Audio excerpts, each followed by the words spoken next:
인간의 수명이 아주 길었던 탓에 노아도 600세에 홍수의 심판을 맞게 되는데, 그러나 이 120년의 시간이 결코 지금 그때나 지금이나 짧은 시간은 아닙니다. 사랑하는 성도 여러분, 120년 뒤에 하나님께서 이 세상을 멸망시키신다, 심판하신다 라고 했을 때에 과연 오늘날 이 전 세계에 그 하나님의 말씀을 믿는 사람의 수는 어떻게 될까요? 결코 늘어나지 않습니다. 노아의 때에도 120년 동안 이 노아는 이 120년 동안 하나님께서 말씀하신 방주, 하나님이 직접 어떻게 만들라고 친히 말씀하신 그 방주를 120년 동안, 무려 120년 동안 만들면서 노아는 하나님의 심판이 120년 후에 오게 될 것이다 라고 날마다 그 구원을 운동을 하면서 하나님의 심판에 대해서 전했을 것입니다. 그럼에도 불구하고 그 120년 동안 노아의 가족 외에는 아무도 이 세상에서 하나님의 말씀을 믿지 않았습니다. 하나님의 심판에 대해 아무도 믿지 않았습니다. 우리는 그러한 것을 기억하면서 우리가 오늘날 하나님의 말씀을 믿을 수 있다는 것 자체가 얼마나 우리가 하나님께 은혜를 입은 것인지, 하나님의 은혜가 아니면 우리는 하나님의 말씀 자체를 믿을 수도 없다는 것을 다시 한번 더 생각하며 감사드리는 여러분들이 되기를 주의 이름으로 축원합니다. 방주, 히브리어로는 테바라고 합니다. 이 방주는 길이가 300규빗이, 그리고 넓이가 50, 높이가 30규빗으로 이렇게 하나님께서 친히 이 방주의 모든 견적을 뽑아서 노아에게 말해 주셨습니다. 그리고 방주를 어떻게 만들 것인지 만드는 방법에 대해서도 하나님 말씀해 주셨습니다. 300규빗 하면 머리에 이렇게 규모가 안 잡히잖아요. 그래서 136.8m, 140m 정도 되는데, 우리가 초등학교 때 보면은 학교에서 100m 달리기 한다고 우리 100m 달리기 했죠? 여러분들이 죽어라고 막 달렸던 그 100m는 사실상 100m가 안 됩니다. 초등학교 우리 보통 운동장은 100m보다는 한 50m 남짓 돼요. 그래서 우리가 생각하는 100m 여러분들이 어렸을 때 달렸던 그 거리를 3번 달리면 아마 쓰러지겠죠. 그 정도 길이라고 할 수 있습니다. 이게 140m 정도라고 하면 눈으로 보면 별로 안 커 보여요. 안 커 보이는데 실상은 엄청나게 큰 그런 배라고 할 수 있겠습니다. 넓이가 약 3m, 높이가 14m 정도 되는 그런 배가 이 당시에 기원전 아주 몇천 년 전에 이런 배를 만들 수 있다는 것 자체가 기적이죠. 이런 배를 만들기가 지금 시대에도 이런 배를 만들기가 쉽지 않은데, 자, 어쨌든 이 방주 테바라고 제가 써놨는데 그 나중에 이제 말씀드릴 겁니다. 재료는 잣나무로 만듭니다. 예로부터 배를 만들 때는 고대에 잣나무로 배를 많이 만들었습니다. 그리고 이제 배에 물이 들어오는 것을 막는 것은 역청으로 방수 처리를 했습니다. 그리고 이 배에는 방향키가 없습니다. 배는 당연히 방향키가 있어야 배가 어디로 갈 거 아닙니까? 그런데 이 배는 목적이 어느 곳으로 가는 목적이 없어요. 이 배의 목적은 하나님께서 명령하신, 하나님께서 심판하시는 그 홍수의 기간 동안 물 위에 떠 있는 것이 목적이에요. 생존이 목적이에요. 그렇기 때문에 이 배는 어디를 목표로 해서 갈 필요가 없습니다. 그래서 방향키가 없습니다. 이 방향키가 없는 이 배를 갖다가 테바라고 합니다. 그래서 우리가 여러분들이 잘 아는 모세 있죠, 모세. 모세가 그 언니가 아니죠. 누나가 모세를 갈대 상자에다가 담아서 애굽에 있는 그 애굽에 있는 강에 이렇게 띄우죠. 그때 갈대 상자도 성경에서는 테바라고 합니다. 그래서 방향키가 없는, 그러니까 어떻게 보면 노아의 방주나 테바나 모세의 테바나 같은 의미라고 우리가 또 볼 수도 있겠죠. 어쨌든 그것을 위해서 제가 이렇게 말씀을 드렸습니다. 어쨌든 이 방향키가 없다. 그리고 방주를 만드는 기간 동안 노아는 구원운동을 했다라고 제가 말씀을 드리죠. 사실 노아가 방주를 만드는 삶 자체가 구원운동이다라는 것을 우리가 주목할 필요가 있습니다. 이 120년 동안의 삶, 하나님의 심판이 있기까지 성도들의 삶을 나타내 줍니다. 이 120년은 하나님의 심판이 이 땅에 임하기까지의 기간이죠. 그 기간은 하나님 편에서는 분명합니다. 하나님 편에서는 정하신 날짜가 분명히 있죠. 그러나 우리에게는 아직 그 날짜가 우리에게는 봉인된 것이죠. 그렇지만 하나님은 분명히 그 정하신 기한이 있고 그 정하신 기한 동안 우리 성도들은 눈에 보입니까? 안 보입니까? 심판의 날이 눈에 보여요? 안 보여요? 눈에 안 보이죠. 그래서 보이지 않는 것을 우리는 무엇으로 봅니까? 믿음으로 바라보고 그 120년의 시간 동안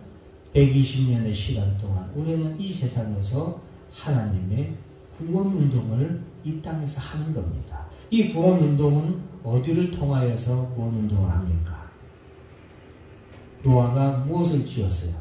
방주를 짓죠. 네. 오늘날에는 우리 성도들은 교회 운동을 통하여서 우리가 신앙생활을 하고 이러잖아요. 이것 자체가 하나님의 구원 운동을 하는 것이다.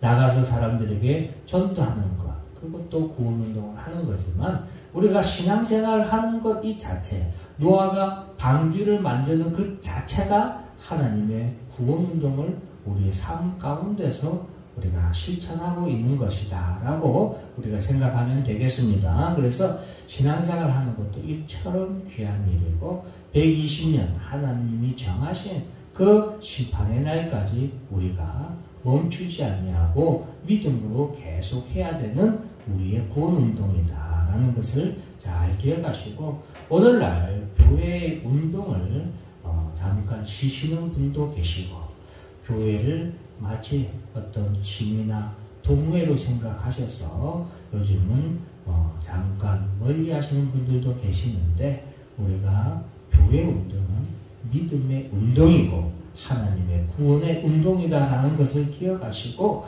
이 운동을 멈춰서도 안 되겠습니다. 어쨌든 노아는 이 120년 동안 방주를 만들면서 구원운동을 하게 됩니다. 자, 그리고서 이제 하나님이 정하신 기한이 이르게 되죠. 하나님이 심판의 기한은 요한계시록에서도 말을 하고 있고 성경에서도 계속해서 말하고 있습니다. 하나님이 마지막 심판의 때는 하나님이 정해 놓으셨다. 그러나 그것을 우리는 알 수 없습니다. 오직 하나님만 알 수 있다라는 것을 우리가 기억하고 이 심판의 때에 이르렀을 때에 하나님은 또 홍수 7일 전에 먼저 노아와 그 가족들과 그리고 짐승들을 이 방주로 들어가게 됩니다. 노아가 만든 방주는 약 45,000여 마리의 동물을 수용한 것으로 학자들이 추정을 하고 있습니다.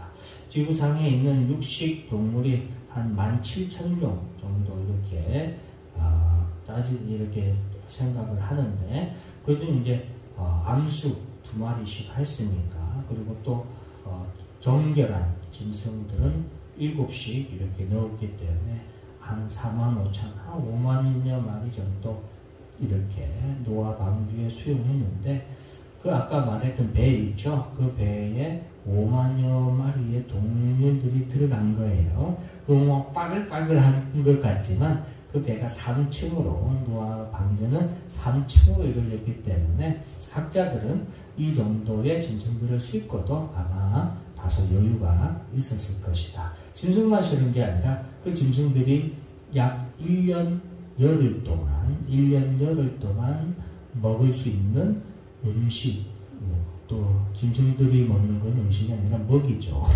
먹이들도 어떤 그런 것들도 다 이 방주에 실어야 됐는데 어쨌든 이 방주에 다 들어가게 됩니다. 그때 노아의 나이는 600세입니다.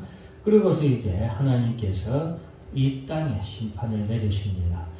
이 노아의 방주에 짐승들이, 이 많은 짐승들이 노아가 어떻게 잡고 다녔을까? 사자를 어떻게 잡았을까요? 코끼리를 어떻게 노아가 방주 안으로 끌고 들어갔을까요? 고민하지 마십시오. 하나님이 이 모든 짐승들을 어떻게 하셨습니까? 친히 방주로 이끄셨다, 인도하셨다. 오늘날 교회가 어떤 전도를 해야 될 것인가, 어떻게 전도를 해야 될 것인가 걱정할 필요 없습니다. 우리 그리스도인들은 노아처럼 열심히 방주 만들면서 나가서 하나님의 심판의 때가 이르게 됩니다. 예수 믿고 천국 가세요. 예수 믿고 구원 받으세요. 예수 앞에 나오세요. 예수 앞에 나오면 우리가 교회에서 찬송하는 것도 우리의 구원 운동이에요. 우리 그렇게 하면 됩니다. 그러면 이끄시는 분은, 교회로 이끄시는 분은 누구시다? 하나님이시다. 그래서 하나님이 이 모든 짐승들을 다 이끄셨습니다. 그래서 구원운동, 방주운동의 주체는 노아가 아니라 실상은 누구다? 하나님이시다, 성령님이시다 라는 것을 우리가 알 수 있겠습니다. 자, 이제 2월 17일 돼서 본격적으로 홍수가 시작됩니다. 그러니까 노아가 방주에 상선, 그러니까 방주에 올라탄 때는 2월 10일이고 2월 17일 날 이제 홍수가 시작되는데 40주야 동안 온 물이란 물은 다 터져 나오게 됩니다. 이 땅에 있는 모든 물은 터져 나옵니다. 저는 그 광경을 머릿속으로 이제 상상하면서, 여러분 혹시 방주에 관한 어떤 영화 보셨습니까? 방주, 예전에 노아 방주에 대한 영화가 하나 있었는데 그 영화 같은 경우는 천주교에서 만든 영화라서 저는 보고 좀 실망을 했는데, 더 저에게 감명이 깊은 영화는 어렸을 때 봤던 방주 만화, 방주에 관한 만화였는데, 그 물이 온 땅에서 물이 쏟아져 나오고 하늘에서 터져 나오고 땅에서도 이렇게 쏟아져 나왔잖아요. 그런 모습을 보면서 죄에 대한 하나님의 분노, 하나님의 심판이 얼마나 강렬하고 무서운지 알 수 있다라는 생각이 들었습니다. 여러분, 이 세상에서 죄에 대한 하나님의 심판은 아주 무섭고 강렬합니다. 이제는 물로 심판하는 게 아니라 불로서 하나님이 심판하신다 했잖아요. 물도 그렇게 무서웠는데 불은 또 얼마나 무섭습니까? 물론 물불 안 가리고 다 무섭죠. 물불 안 가리고 다 무섭지만 그래도 불이 하늘로부터 떨어질 뿐만이 아니라 땅에서도 치고 올라올 것으로 봅니다. 저는. 그래서 이 노아 시대 때 물이 이렇게 터져서 40일 동안 이 세상을 잠그게 되는데 온 세상을 뒤덮었다라고 성경이 기록하고 있습니다. 물이 이 세상을 완전히 다 덮었다라는 것은 하나님의 심판은 이 세상에 완전히 뒤덮도록 임하게 되고 그 심판에서 벗어날 수 있는 생명체는 단 하나도 없다라는 것을 우리가 알 수 있겠습니다. 하나님은 죄에 대해서 끝까지 심판하시고 완전하게 심판하신다라는 것을 우리는 기억해야 됩니다. 왜 이것이 중요하냐? 이 당시 노아 홍수의 심판 이후로 사람이 죄를 지어요, 안 지어요? 또 짓잖아요. 또 짓죠. 근데 이제는 하나님의 죄에 대한 완전한 심판이 반드시 우리에게 임할 것이다 라는 것을 우리는 그래서 알 수 있는 것입니다.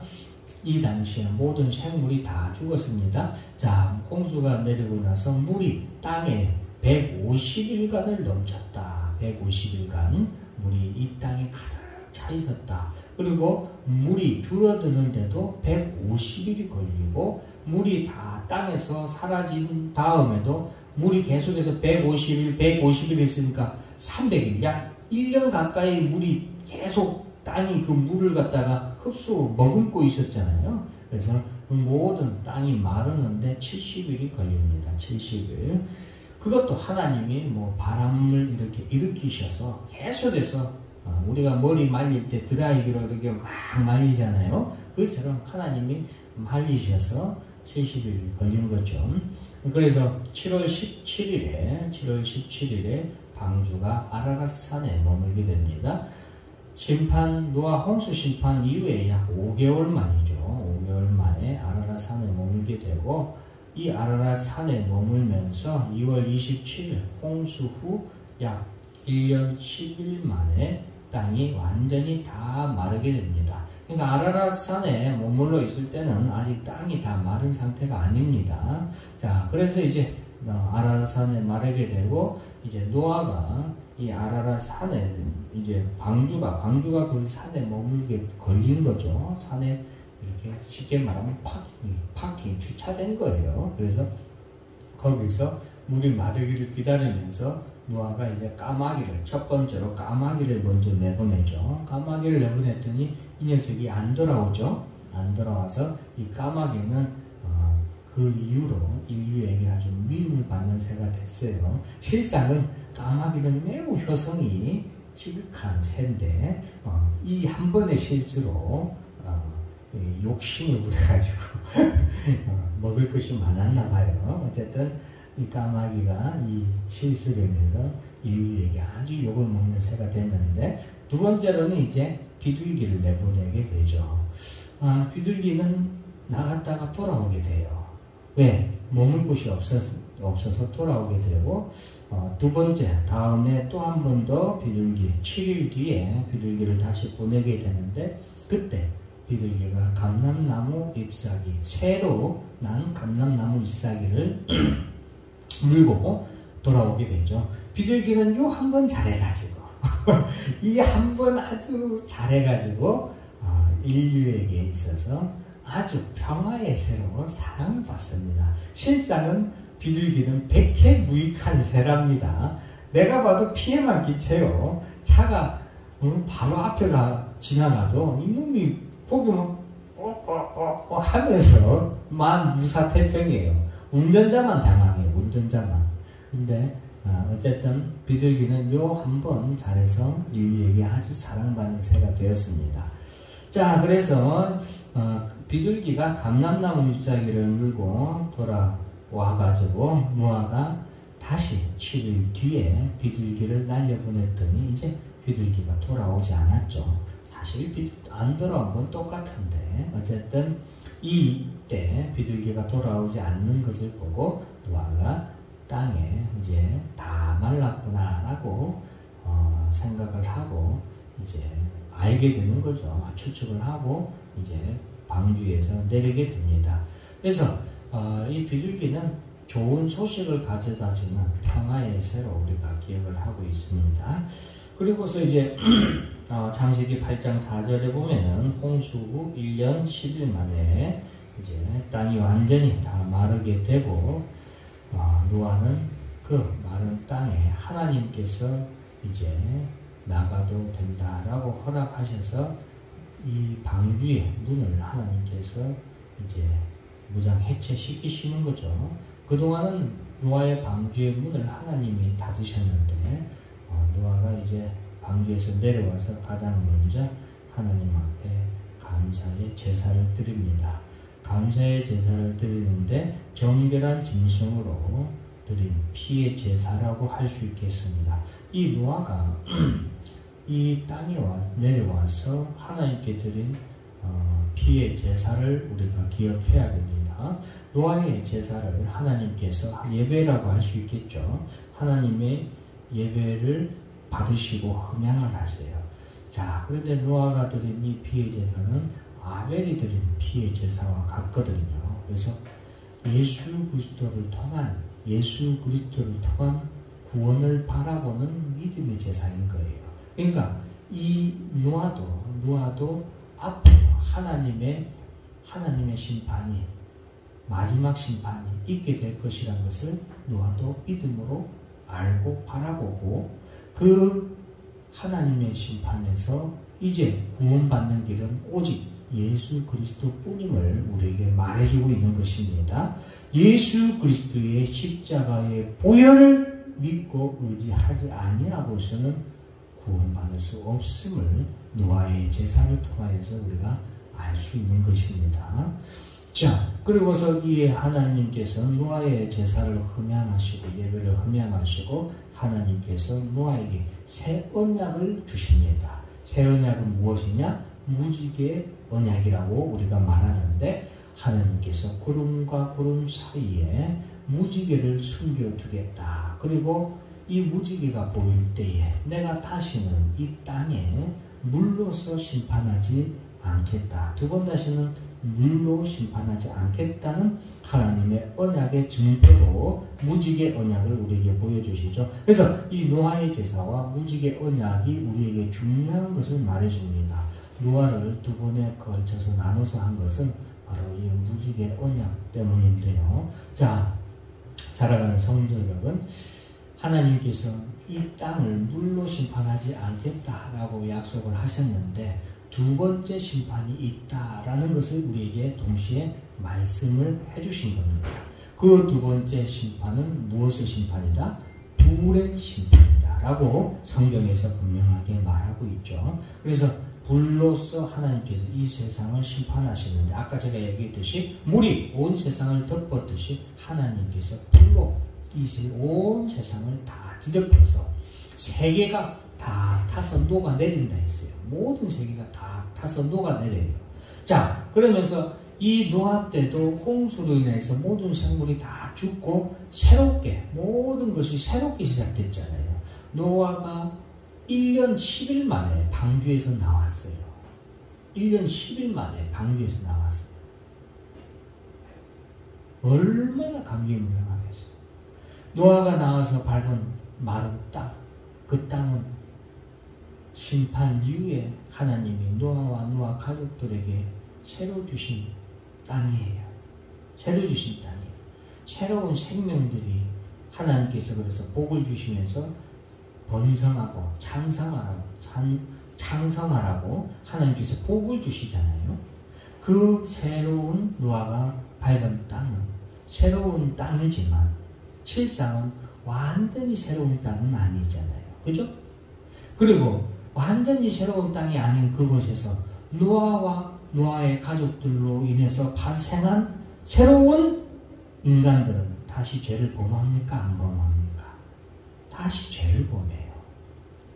그러면 죄에 대한 심판이 있다 없다? 죄에 대한 심판은 반드시 있다라는 것을 우리는 꼭 기억을 해야 되고, 이 두 번째 죄에 대한 심판, 하나님의 영원하고 완벽한 이 불의 심판은, 이 심판은 불의 심판이 될 것을 말하고 있고, 이 심판에 대해서 노아의 제사를 통해서 이 심판에서 우리가 구원받는 방주는, 노아의 방주는 무엇이다? 예수 그리스도의 십자가를 믿음으로 말미암아 우리가 구원을 받게 된다라는 것을 알 수 있고, 이 무지개 언약이 하늘에서 하늘에 걸쳐서 이렇게 하나님의 언약을 보여주셨잖아요. 그러면서 하나님께서 새 언약으로 주신 것이고, 그 언약의 증표는 이제는 두 번 다시는 심판하지 않겠다는 하나님의 약속이죠. 그래서 두 번째 있는 이 심판 이후에는 하나님께서 두 번 다시는 심판이 없는, 끝나는, 종결되는 그런 시대이고, 그리고 이 하나님의 두 번째 마지막 심판 이후에는 다 같이 한번 따라서 합니다. 새 나라와 새 땅이 임한다. 그 언약입니다. 새 하늘과 새 땅이 우리에게 임한다는 언약이 무지개 언약이라고 볼 수 있겠습니다. 그래서 영원한 나라에 대한 언약이에요. 무지개 언약은 하나님께서 우리가 이 땅에서 구원받을 수 있는 우리에게 새 언약의 증표이기도 합니다. 그래서 이 무지개 언약을 잘 기억하면서 하나님이 이 땅에 물러서 심판하지 않는다는 그 언약이기도 하지만 이 언약은 하나님의 죄에 대해서 하나님이 뭐 했다는 증거예요. 심판하셨다는 증거잖아요. 그러잖아요. 무지개를 보면서 세상 사람들은 예쁘다 하잖아요. 저도 가다가 차 운전하다가 말고 지난번에 이렇게 한번 맑은 하늘에 무지개가 엄청나게 큰 무지개가 도시 위에 하늘 위로 쫙 퍼졌더라고요. 운전하는데 너무 예뻐가지고 눈을 못 떼겠더라고요. 그걸 보는데 세상에 있는 모든 사람들은 그걸 보면서 하나님이 노아 때 심판하셨지 하고 감탄하고 그걸 생각하는 사람이 있어요, 없어요? 없죠. 그러나 우리 그리스도인들은 뭐예요? 그 무지개 언약을 보면서 그래, 저건 하나님의 심판에 대한 언약이었어 라는 것을 보면서 하나님이 이 땅에 대해서 죄에 대해서 심판하셨던 것을 우리는 잊지 아니하고 살아가는 그런 하나의 증표라고 볼 수 있잖아요. 마찬가지입니다. 사랑하는 성도 여러분, 우리가 왜 십자가를 바라봅니까? 오늘날 이 세상에 제가 안 그래도 어제 우리 아내와 차를 타고 오고 가면서 한 얘기가 있는데 그것이 뭐냐면은 예전에 우리 교회에 종탑에서 종소리가 있었잖아요. 그죠? 우리 한국교회 종소리가 울릴 때 한국이 얼마나 발전을 급성장하고 교회가 얼마나 부흥을 했습니까? 그런데 조금 지나더니 교회의 종소리가 어떻게 해서 사라집니까? 예전에는요, 교회 종소리가 마을 사람들에게 뭐였냐면 시계였어요, 시계. 그 옛날에는 시계가 없던 시절이잖아요. 그래서 교회 종치면 지금 12시인가 보다 하고 엄마 밥 줘, 새참 주세요 이라는 일꾼들이 새참 이랬단 말이죠. 그런데 나중에는 교회 종소리가 그렇게 좋았던 종소리가 마을 동네 사람들이 시끄럽다고 없어집니다. 교회 종소리가 시끄럽다고 없어져요. 그리고 교회의 십자가도 보세요.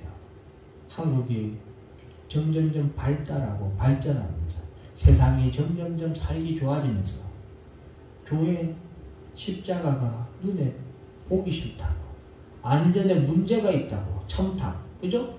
이게 사라집니다. 지금은 교회 개척에도 첨탑을 달 수가 없어요. 여러분, 이제 좀 더 지나면 어떤 일이 발생해요? 교회가 없어져야 돼요. 세상 사람들이 교회가 없어져야 된다고 난리를 칠 겁니다. 교회가. 지금도 교회에서 예배드리면 어때요? 주변에 있는 곳에서 민원이 들어오잖아요. 시끄럽다고.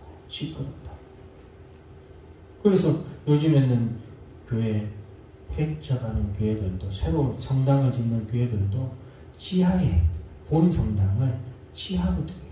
마치 로마 시대 때 교회가 박해를 받았을 때 그리스도인들이 어디로 들어갔어요? 지하로 들어가서 예배를 드렸잖아요. 그런 세상이 됩니다. 이제는 나중에는 그리스도인도 보기 싫고 시끄럽다고 사람들이 없애자고 하는 시대가 올지도 몰라요. 그러한 때에 사랑하는 성도 여러분, 우리는 무지개의 언약을 기억하면서 노아의 방주를 기억하면서 이 십자가를 보면서 우리는 기억해야 됩니다. 하나님의 심판의 때가 반드시 임한다. 그리고 그 심판은 예수 그리스도의 저 십자가에서 흘린 붉은 피를 믿는 자만 구원을 얻게 된다는 사실을 기억하시는 여러분들이 되시길 주의 이름으로 축원합니다.